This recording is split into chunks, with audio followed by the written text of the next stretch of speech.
Video ক্লিপটা যেটা করা হয়েছে আমরা যেটা শুনেছি সেটা যদিও এটা করা উচিত হয়নি বলে আমি ব্যক্তিগতভাবে মনে করি সেটা, কিন্তু ওরা ওই একটা প্রবাসী ভোটাররা ভোটের একটা ব্যালট পেয়েছেন এই আনন্দটুকু ধরে রাখার জন্য এটা কেউ করে আপনার এটাকে তারপরে পোস্ট করেছেন।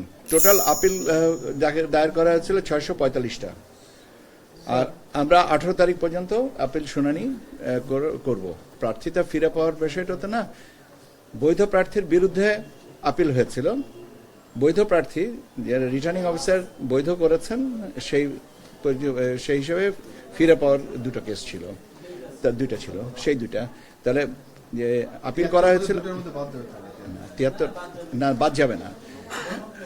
গণনা প্রসেসে আপিলকারী বলেছেন যে জনাব অমুকের প্রার্থিতা সঠিক না, সেটার বিরুদ্ধে প্রার্থী মনোনয়ন যেটা রিটার্নিং অফিসার দিয়েছেন সেটার বিরুদ্ধে আপিল ছিল, তো সেই আপিলটা খারিজ করা হয়েছে, তার মানে মনোনয়ন বহাল আছে। পেন্ডিং এর শুনানিগুলো আমি টোটালটার ভিতরে নাম্বারটা কাউন্ট করে দিয়েছি, কেন আপনাকে যদি অথবা নিখুঁতভাবে বলতে হয় তাহলে প্রথম দিনের 3 নাম্বার সিরিয়ালেরটা পঞ্চম দিনে নেওয়া হচ্ছে, এগুলো এত বিস্তারিত ভাঙছে। হ্যাঁ, সবটাই এটা সব মিলিয়ে আর কি। ঠিক আছে, আমরা আবার ডেফারও আছে কয়েকটা জেনে আমরা ভবিষ্যতে শুনানির জন্য রাখবো। টোটাল পিকচারটা পরে দেওয়া যাবে, এটা অ্যাকচুয়ালি অন্তর্বর্তীকালীন একটা হিসাব। আচ্ছা, এটা ব্যাপার আছে যে এটা ব্যাপার আছে ওনারা বলেছেন, আপনি যেটা বলেছেন সেটা এখন এটা কমিশন যেভাবে সিদ্ধান্ত নেবেন সেটাই। এখন এটা তো কমিশনের ব্যাপার, এটা আমি বলবো কি করে? এটা গতকালকে বলে গেছেন, আজকে আমি আপনাদের সামনে অ্যাপিলের সংখ্যাগত হিসাব করতে এসে রাজনৈতিক দলের যদি বলেন তাহলে আমার মনে হয় যে সেটা আমি বলতে পারবো না। আমি বলতে পারবো না এই কারণে যে ব্যালট ছাপানোর দায়িত্বটা যার কাছে আছে তার কাছ থেকে জেনে বলতে হবে। I am not ready on that. ঋণ খেলাপির ব্যাপারে রিটার্নিং অফিসার বৈধ করেছেন। ঋণ খেলাপি আমি স্পেসিফিক করে বলতে হবে, এরকম করা আমার জানা মতে নেই। আপনি গণভোটের প্রচারণার ব্যাপারে আপনি নির্বাচন কমিশনকে জিজ্ঞাসা করছেন, যেটা আপনি নিজেই বলছেন যে সরকার প্রচারণা করছে, যারা প্রচারণা করছেন তাদের কাছে জিজ্ঞেস করেন, আমাকে জিজ্ঞেস করতেছেন কেন? বাহরাইনের ব্যাপারটা হচ্ছে যে আপনারা জানেন যে আমরা ইউনিভার্সাল পোস্টাল ইউনিয়নের বাংলাদেশ ডাক বিভাগের মাধ্যমে আমরা পোস্টাল ব্যালটগুলো পাঠাচ্ছি। মধ্যপ্রাচ্যের এবং বেশ কিছু দেশের পোস্টাল সিস্টেম এক একটা দেশের বিভিন্ন ক্ষেত্রে বিভিন্ন রকমের।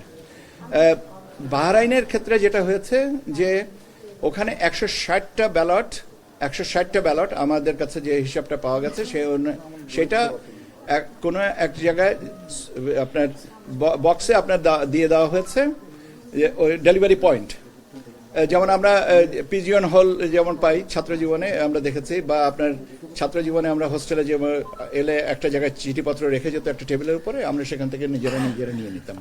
সেরকম একটা বক্সে আপনার 160টা ব্যালট দিয়ে যাচ্ছে, এবং ওই বক্সটা যখন আমরা বাংলাদেশি প্রবাসী ভাইরা যখন এসে এটা খুলেছেন 4-5 জনা, তখন তারা ওটা ভাগ করে যে আমার পাশের ঘরে থাকেও আমি এটা নিচ্ছি, আমি ওটা পৌঁছে দেবো, ব্যাপারটা এইরকম।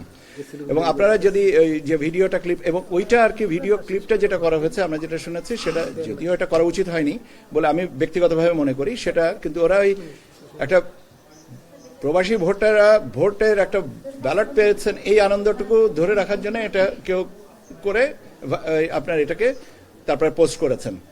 যেটা হয়েছে যে আপনারা খেয়াল করে দেখবেন যে এখানে কোনো ইনভেলপ খোলা হয়েছে এরকম কোনো কিছু নাই, এবং এটা তাৎক্ষণিকভাবে বাহরাইন পোস্টকে বলা হয়েছে যে এটা তো তাদের কাছে করা হয়নি, এবং আমাদের যিনি সম্মানিত রাষ্ট্রদূত আছেন তিনি এই বিষয়টা দেখছেন এটাতে, এবং তারা বলেছেন যে তারা এই বাহরাইন পোস্ট বলেছে তারা এটা সরজমিনে তদন্ত করে জানাবে যে এইটা কেন ঘটলো, তাদের সাথে যেভাবে যে পদ্ধতিটা অনুসরণীয় ছিল সেটা করা হয়েছে কিনা, কোনো ব্যতিক্রম হয়েছে কিনা, এই জিনিসগুলো তারা আমাদের প্রকারান্তরে জানাবে।